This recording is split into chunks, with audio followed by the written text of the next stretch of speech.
Welcome back to Family Gamer TV. Now, as you can see, our toy shelf is getting a bit fuller and fuller as we approach game release season, and we've just added our little Lego guy, and that's quite good timing because we were looking today in studio with TT Games at Lego Marvel. Now, this is the new game that follows up Lego Batman 2 DC Heroes and takes us from that DC comic world to the Marvel comic world, and characters like Iron Man, Spider-Man, Wolverine, you know, the sort of the cast goes on, and it was really exciting to actually get some hands-on with the game, and we've got some new footage for you today. Whereas previously we'd seen some scenes from Grand Central in their rendering of New York.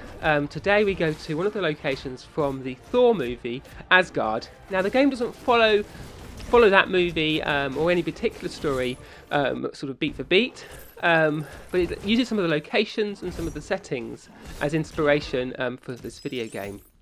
Now, as we toured the studio, we got to speak to the various people behind the game, and it was really interesting to just pick up on the real sort of love of Lego. And many of the sort of employees and people in the team not only play and work with Lego as part of their day job, but also are sort of avid fans, collectors, creators at home in the evenings as well. And that comes through, I think, particularly in Lego Marvel, which combines not only the Lego sort of franchise, but also a love of comics and the Marvel universe as well. In the game, you sort of take on the usual sort of personas of these different characters. As you play on, you unlock more characters and more abilities, which means you can do more in the sort of central hub world of their rendering of New York. The game, you know, the story bits of the game are quite linear, but there's many reasons to go back and revisit them. And the areas we played, we sort of saw various heroes using their different skills, whether that was Wolverine's super sense to identify which Loki character was the real one to attack, or whether that was Captain America using his shield to aim a beam at one of the enemies. There's a nice sort of sense of a real genuine use of these different characters in the gameplay. Now, the game will be coming out on 360, PS4 and Wii U, and a really nice feature on the Wii U is that you can use the tablet controller as the second screen rather than going for split screen as on PS3 and PS3. That means that not only have you got the whole screen free, but in a family setting it's really nice because one of the players can go and play in a different room if they want to.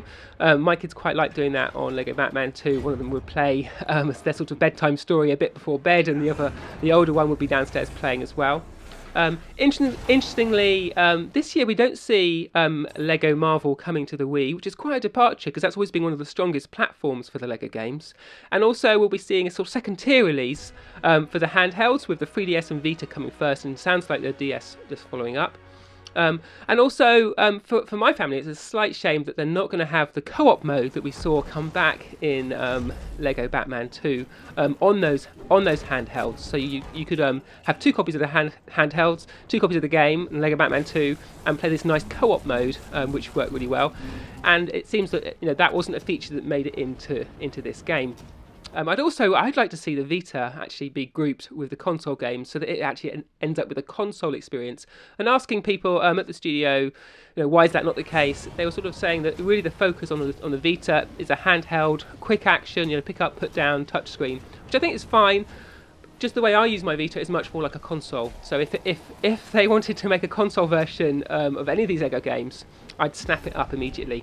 So as you can see, plenty to look forward to on Lego Marvel. We'll be seeing more of this at E3, but for now, we're really happy to share our in-game footage and our tour of the studio, and we'll be following this video up with a whole bunch of interviews of the different individuals at TT Games, so you can see how these games translate from the Lego kits from the franchises onto the screen and get animated in the cutscenes.